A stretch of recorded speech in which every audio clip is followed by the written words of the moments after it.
Cryptozoology has always been a minor interest of mine.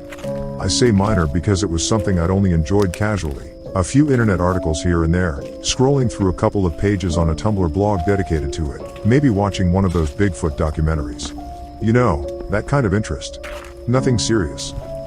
Generally, that would be pretty common for most people. Most people, however, do not live in my little town where a supposed cryptid is how many folks here make a living. See, I live in a small town in the UK, more specifically in the northwest of England. It's a tiny place not many people outside of the country have likely heard of, unless they've already been there for whatever reason or have an interest in cryptids. My small town is situated by one of the many lakes that dot this part of the country, and as so many bodies of water do, we have our own Loch Ness monster. So many people claim, anyway. I'm sure many of you are skeptical of that as you are of any such monster. Who can blame you? I grew up here and I didn't buy into that. I found it interesting, but I didn't believe it. Same as I didn't believe those people who claim aliens probed their backsides or that Bigfoot had destroyed their camp. It was something to read about and enjoy, but not something I believed. Most of my generation and that of my parents felt the same, but many of my grandparents' era clung to the belief in the monster. They stayed away from the lake unless they were in decently sized boats or one of the many ferries that traveled the length of the lake to nearby settlements. Not us kids and teens though, especially not in summer. Most of the time, British summers are nothing to brag about. They're pretty warm, but usually cloudy or wet. Sometimes, however, we were blessed with a heat wave. Nothing was better than a dip in the lake during the heat of the day. During the school holidays, the older kids would hang out by the lake well into the evening. The worst that ever happened was that someone would get a cramp while swimming and we'd have to get them back to shore, or someone would get their foot tangled in some lake weed and freak out until they realized what it actually was. Nothing sinister, nothing serious.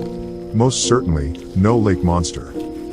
One particular day during the Easter break, where it was much too cold to spend more than 5 minutes at a time in the lake, I was spending my time climbing the many tall trees that covered the areas around the lakes. Maybe I was a bit old for tree climbing, most likely, but it had always been something I'd enjoyed doing. Something about climbing as high as I could go and settling down on a sturdy branch, just looking over my surroundings, was something I enjoyed. Most of the time I'd just watch boats going up and down the lake, people going about their business, cars passing down the country roads. Just typical stuff not worthy of merit. But this day in spring was different. The day itself was like any other, a chilly but sunny day in late March. I'd already taken up my temporary church in an old oak, where I stay for an hour or so before going off to meet friends. From where I was perched I could see 2 young kids, maybe around 8 or 9, playing down by the shore. They weren't close to the water, just sitting in the grassy area a little ways off the bank. 2 girls. I couldn't really see what they were doing beyond the general observation. This was nothing out of the ordinary. What was unusual was the large, dapple gray horse trotting along the shoreline towards them. Horses weren't exactly an unusual sight themselves out in a rural town, but they were usually in their fields, or accompanied by a rider.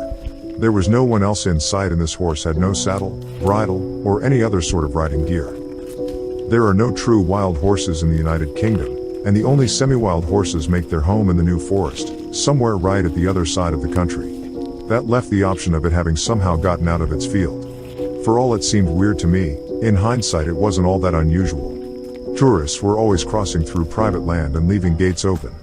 Animals were bound to get out on occasion. The kids took immediate notice of the animal, looking up from their chatter and letting out delighted squeals I could hear even from my spot up in the tree. I watched as they ran up to it, fearless as all children were, oblivious to the fact that if they spooked it, one kick from its front or back legs could shatter their developing bones. I watched as the pair gleefully pet the animal. The horse itself didn't seem to mind the attention, which led me to think it was one frequently used for riding, most likely one of the horses rented out to tourists so they could enjoy a ride through the countryside. The horse lowered its head, allowing one of the kids to press a hand to its muzzle. I could hear their delighted laughter as the pair took turns alternating between stroking its flank and head. It was pretty cute, I have to admit. There's always something magical about an unfamiliar animal being content with your presence.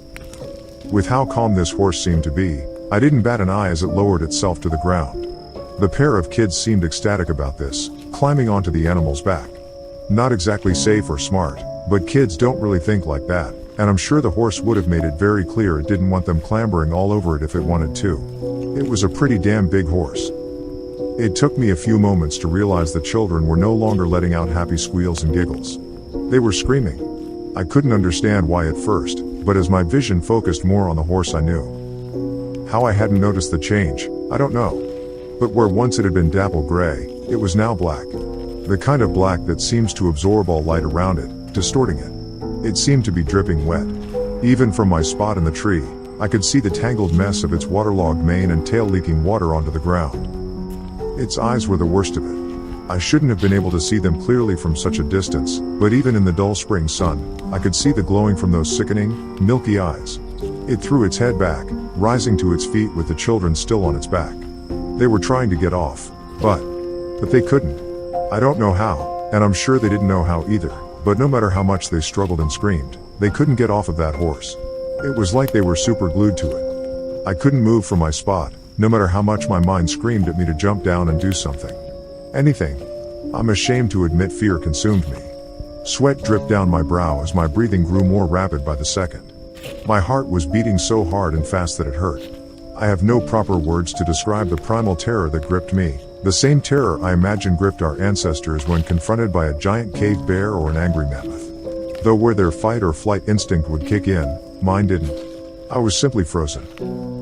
Frozen as the beast charged towards the water, screaming children on its back, their cries not silenced until their heads dipped under the water, water that frothed and bubbled as they struggled beneath the surface.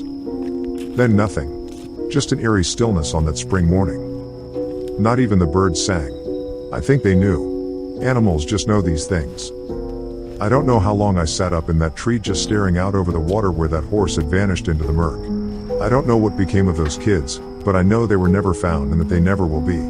It was written off as accidental drowning. Their parents beat themselves up over it as any parent would.